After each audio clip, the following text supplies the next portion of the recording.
तो नमस्कार, आपने कोचिंग पढ़ियारे में आप सभी का स्वागत है। सर्वप्रथम आप सभी को जय भीम। आज हम बात करेंगे भारत रत्न डॉक्टर बाबा साहेब अम्बेडकर जी के जीवन के बारे में। उनके जीवन परिचय संपूर्ण रूप से हम जानेंगे। तो उनके जीवन के बारे में हम कुछ महत्वपूर्ण बिंदुओं के माध्यम से जानकारी प्राप्त करेंगे, जिसमें प्रारंभिक जीवन है, उनकी शिक्षा है, छुआछूत के विरुद्ध संघर्ष, संविधान निर्माण और अंत में उनके विचार, बाबा साहेब के विचार। इन बिंदुओं के माध्यम से हम उनके जीवन के बारे में जानने की कोशिश करेंगे। तो चलिए शुरू करते हैं। भारत रत्न डॉक्टर भीमराव अंबेडकर जी का जीवन परिचय। तो इनका जन्म 14 अप्रैल 1891 को महू जो कि मध्य प्रदेश में हुआ। इनके पिताजी का नाम रामजी सकपाल, जो कि एक सूबेदार के पद पर तैनात थे। इनकी माता का नाम भीमाबाई था। इनकी पत्नी का नाम रमाबाई अम्बेडकर। और 1906 में रमाबाई के साथ उनका विवाह हुआ और 1935 में रमाबाई की मृत्यु हो गई। और उनकी दूसरी पत्नी डॉक्टर सविता अम्बेडकर, विवाह 1948 में हुआ और 2003 में सविता अम्बेडकर की मृत्यु हो गई। ठीक है। तो शिक्षा मुंबई विश्वविद्यालय से उन्होंने बीए की शिक्षा प्राप्त की। कोलंबिया विश्वविद्यालय उन्होंने एमए, पीएचडी, एलएलडी इनकी शिक्षा प्राप्त की। लंदन स्कूल ऑफ इकोनॉमिक्स से एमएससी, डीएससी की डिग्री प्राप्त की। ग्रेज इन यानी बैरिस्टर एट लॉ। ठीक है। अब चलते हैं इनके प्रारंभिक जीवन की ओर, यानी कि इनके प्रारंभिक जीवन की से हम शुरुआत करते हैं। तो बाबा साहब का जन्म 14 अप्रैल 1891 को ब्रिटिश भारत के मध्य भारत प्रांत मध्य प्रदेश में स्थित महू सैन्य छावनी में हुआ था। वे रामजी मालोजी सकपाल और भीमाबाई की अंतिम संतान थे। उनका परिवार कबीर पंथ को मानने वाला मराठी मूल का था और वो वर्तमान महाराष्ट्र के रत्नागिरी जिले में आंबडवे गांव के निवासी थे। वे हिंदू महार जाति से संबंध रखते थे, तब जिसे अछूत कहा जाता था, और इस कारण उन्हें सामाजिक और आर्थिक रूप से गहरा भेदभाव सहन करना पड़ता था। डॉक्टर बाबा साहब अम्बेडकर के पूर्वज लंबे समय से ब्रिटिश ईस्ट इंडिया कंपनी की सेना में कार्यरत थे और उनके पिता रामजी सकपाल भारतीय सेना की महू छावनी में सेवारत थे। यहाँ काम करते हुए वे सूबेदार के पद तक पहुँचे थे। उन्होंने मराठी और अंग्रेजी में औपचारिक शिक्षा प्राप्त की थी। अपने जाति के कारण बालक भीम को सामाजिक प्रतिरोध का सामना करना पड़ रहा था। विद्यालय पढ़ाई में सक्षम होने के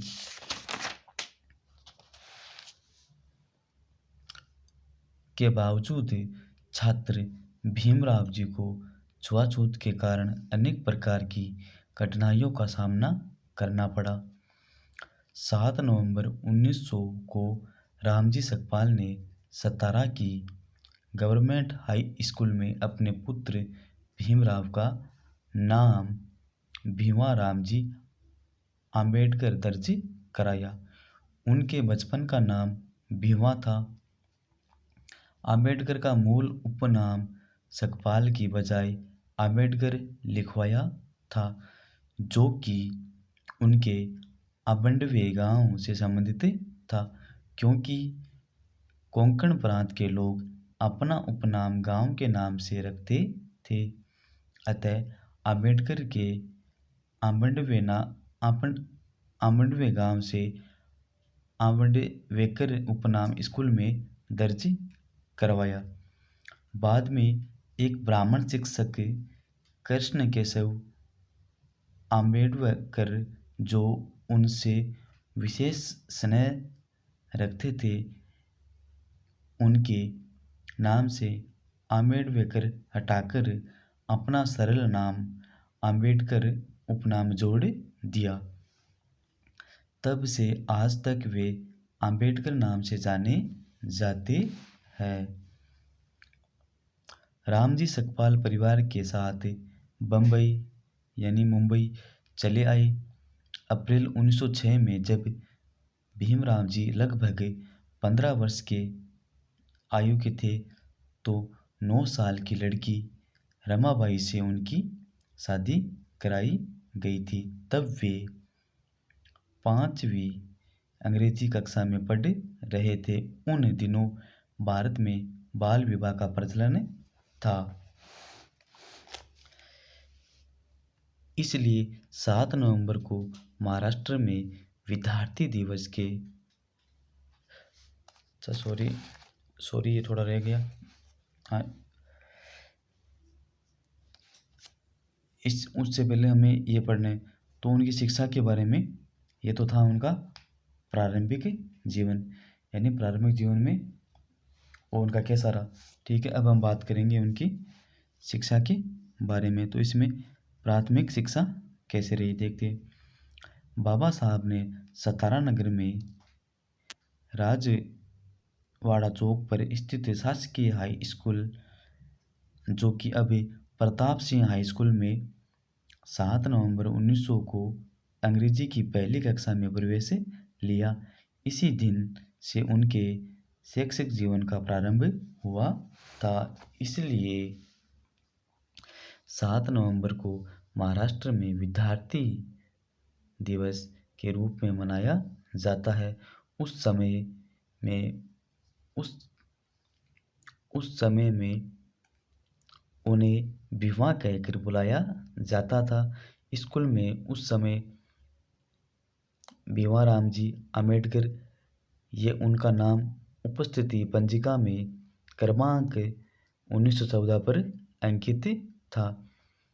जब वे अंग्रेजी चौथी कक्षा की परीक्षा उत्तीर्ण हुए, तब क्योंकि ये अछूतों में असामान्य बात थी, इसलिए भीमराव की इस सफलता को अछूतों के बीच सार्वजनिक समारोह के रूप में मनाया गया और उनके परिवार के मित्र एवं लेखक दादा केलुस्कर द्वारा स्वलिखित बुद्ध की जीवनी उन्हें भेंट दी गई।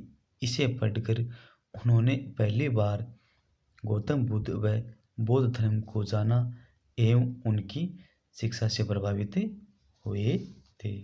तो ये तो थी इनकी प्राथमिक शिक्षा। अब उनकी माध्यमिक शिक्षा के बारे में हम जानते हैं। 1897 में अम्बेडकर का परिवार मुंबई चला गया, जहां उन्होंने एल्फिंस्टन रोड पर स्थित शासकीय हाई स्कूल में आगे की शिक्षा प्राप्त की। 1907 में उन्होंने अपनी मैट्रिक परीक्षा उत्तीर्ण की और अगले वर्ष उन्होंने एल्फिंस्टन कॉलेज में प्रवेश किया, जो कि बॉम्बे विश्वविद्यालय से संबंधित था। इस स्तर पर शिक्षा प्राप्त करने वाले वे अपने समुदाय से पहले व्यक्ति थे।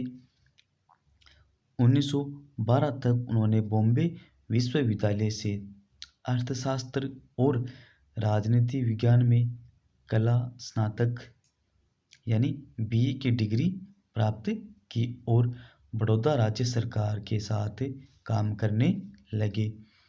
उनकी पत्नी ने अभी अपने नए परिवार को स्थानांतरित कर दिया था और काम शुरू किया, तब उन्हें अपने बीमार पिता को देखने के लिए मुंबई वापस लौटना पड़ा।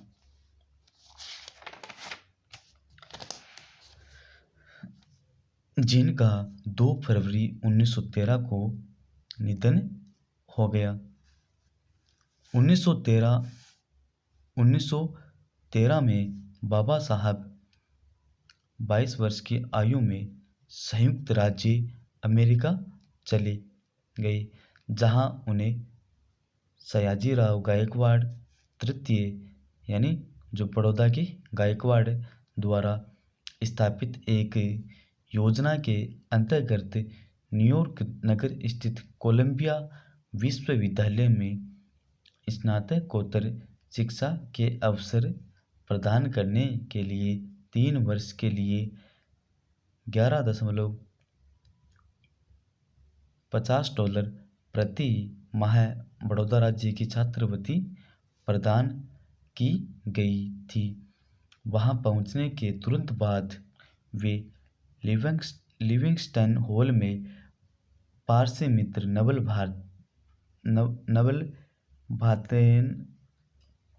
भातेना के साथ बस गए। जून 1915 में उन्होंने अपनी कला स्नातकोत्तर एमए की परीक्षा पास की, जिसमें अर्थशास्त्र प्रमुख विषय और समाजशास्त्र, इतिहास, दर्शनशास्त्र और मानव विज्ञान ये अन्य विषय थे। उन्होंने स्नातकोत्तर के लिए प्राचीन भारतीय वाणिज्य विषय पर शोध कार्य प्रस्तुत किया। बाबा साहब जॉन डेवी और लोकतंत्र पर उनके काम से प्रभावित थे। 1916 में उन्हें अपना दूसरा शोध कार्य भारत का राष्ट्रीय लाभांश, एक ऐतिहासिक और विश्लेषणात्मक अध्ययन के लिए दूसरी कला स्नातकोत्तर प्रदान की गई और अंततः उन्होंने लंदन की राह ली।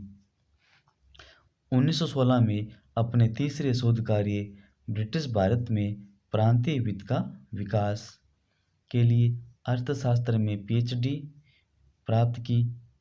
अपने शोध कार्य को प्रकाशित करने के बाद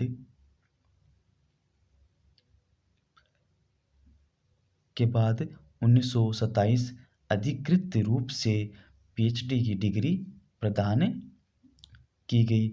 9 मई को उन्होंने मानव विज्ञानी अलेक्जेंडर गोल्डन वेइजर द्वारा आयोजित एक सेमिनार में भारत में जातियां, उनकी प्रणाली, उत्पत्ति और विकास नामक एक शोध पत्र प्रस्तुत किया, जो उनका पहला प्रकाशित पत्र था।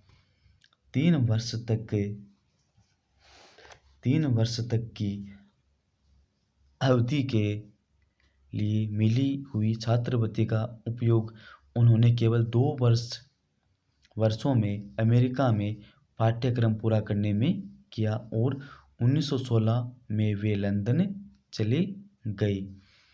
अक्टूबर 1916 में ये लंदन चले गए और वहाँ उन्होंने ग्रेज इन में बैरिस्टर कोर्स यानी विधि का अध्ययन के लिए प्रवेश लिया और साथ ही लंदन स्कूल ऑफ इकोनॉमिक्स में प्रवेश लिया, जहां उन्होंने अर्थशास्त्र की डॉक्टरेट थीसिस पर काम करना शुरू किया।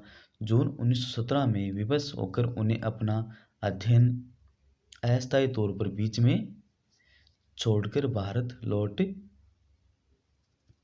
आना पड़ा, क्योंकि बड़ौदा राज्य से उनकी छात्रवृत्ति समाप्त हो गई थी। लौटते समय उनके पुस्तक संग्रह को उस जहाज से अलग जहाज पर भेजा गया था, जिसे जर्मन पनडुब्बी के टारपीडो द्वारा डुबो दिया गया। यह प्रथम विश्व युद्ध का काल था। उन्हें 4 साल के भीतर अपने थीसिस के लिए लंदन लौटने की अनुमति मिली। बड़ौदा राज्य के सेना सचिव के रूप में काम करते हुए अपने जीवन में अचानक से आई फिर भेदभाव से डॉक्टर भीमराव अंबेडकर जी निराश हो गए और अपनी नौकरी छोड़ दी। एक निजी ट्यूटर और लेखाकार के रूप में काम करने लगे, यहाँ तक कि उन्होंने अपना परामर्श व्यवसाय भी आरंभ किया, जो उनकी सामाजिक स्थिति के कारण विफल रहा। अपने एक अंग्रेज जानकार मुंबई के पूर्व राज्यपाल लॉर्ड सिडनेम के कारण उन्हें मुंबई के Sydenham college of Commerce and economics में राजनीतिक अर्थव्यवस्था के प्रोफेसर के रूप में नौकरी मिल गई। 1920 में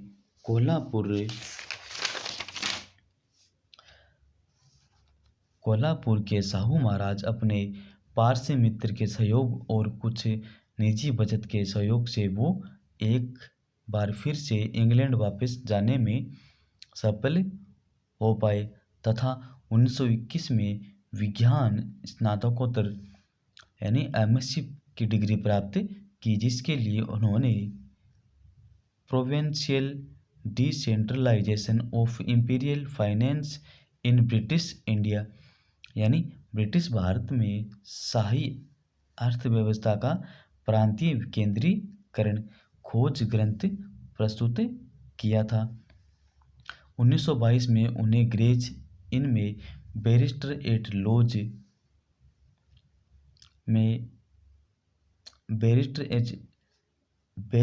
एट लॉज डिग्री प्रदान की और उन्हें ब्रिटिश बार में बैरिस्टर के रूप में प्रवेश मिल गया।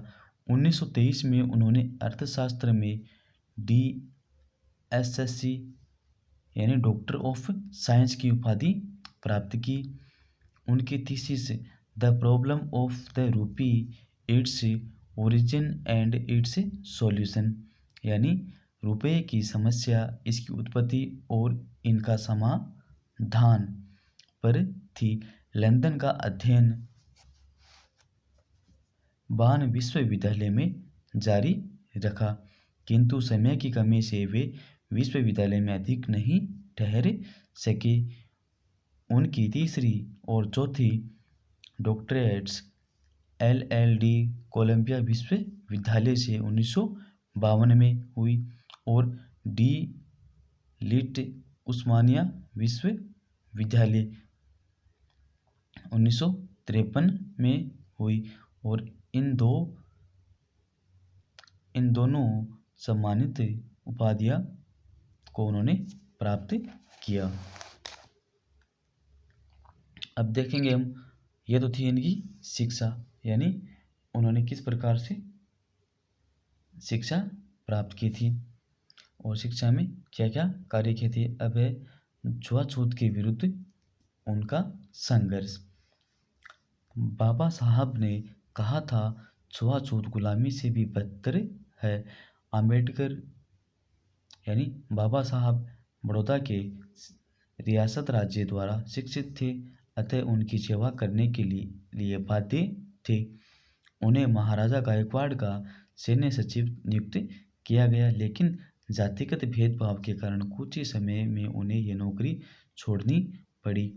उन्होंने इस घटना को अपनी आत्मकथा वेटिंग फॉर ए वीजा में वर्णित किया है। इसके बाद उन्होंने अपने बढ़ते परिवार के लिए जीविका साधन खोजने के पुनः प्रयास किए, जिसके लिए उन्होंने लेखाकार के रूप में व एक निजी शिक्षक के रूप में भी काम किया और एक निवेश परामर्श व्यवसाय की स्थापना की, किंतु ये सभी प्रयास तब विफल हो गए। तब उनके ग्राहकों ने जाना कि यह अछूत है। 1918 में ये मुंबई में Sydenham College of Commerce and Economics के राजनीतिक अर्थशास्त्र के प्रोफेसर बने।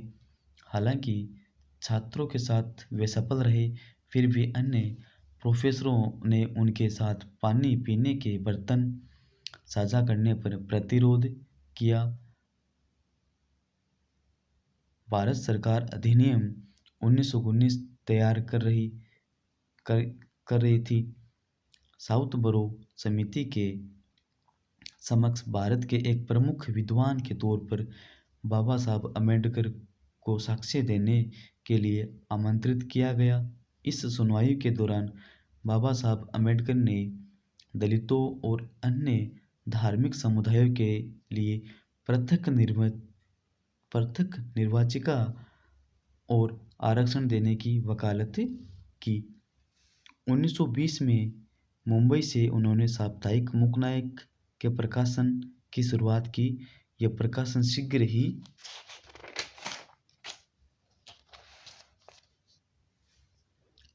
ही पाठकों में लोकप्रिय हो गया।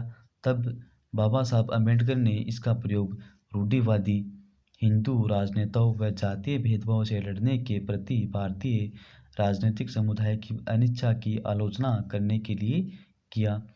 उनके दलित वर्ग के एक सम्मेलन के दौरान दिए गए भाषण ने कोल्हापुर राज्य के स्थानीय शासक शाह चतुर्थ को बहुत प्रभावित किया, जिनका बाबा साहब अम्बेडकर के साथ भोजन करना रूढ़िवादी समाज में हलचल मचा गया।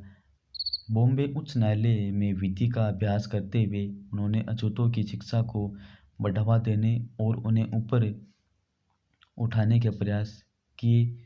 उनका पहला संगठित प्रयास केंद्रीय संस्थान बहिष्कृत हितकारिणी सभा की स्थापना था, जिसका उद्देश्य शिक्षा और सामाजिक आर्थिक सुधार को बढ़ावा देने के साथ ही अवसादग्रस्त वर्गों के रूप में संदर्भित बहिष्कार के कल्याण करना था। दलित अधिकारों की रक्षा के लिए उन्होंने मूक नायक, बहिष्कृत भारत, समता, प्रबुद्ध भारत और जनता जैसी 5 पुस्तकें निकाली। सन 1925 में उन्हें बम्बई प्रेसिडेंसी समिति में सभी यूरोपीय सदस्यों वाले साइमन कमीशन में काम करने के लिए नियुक्त किया गया। इस आयोग का विरोध भारत भर में विरोध प्रदर्शन हुए, जहां इसकी रिपोर्ट को अधिकतर भारतीयों द्वारा अनदेखा कर दिया गया।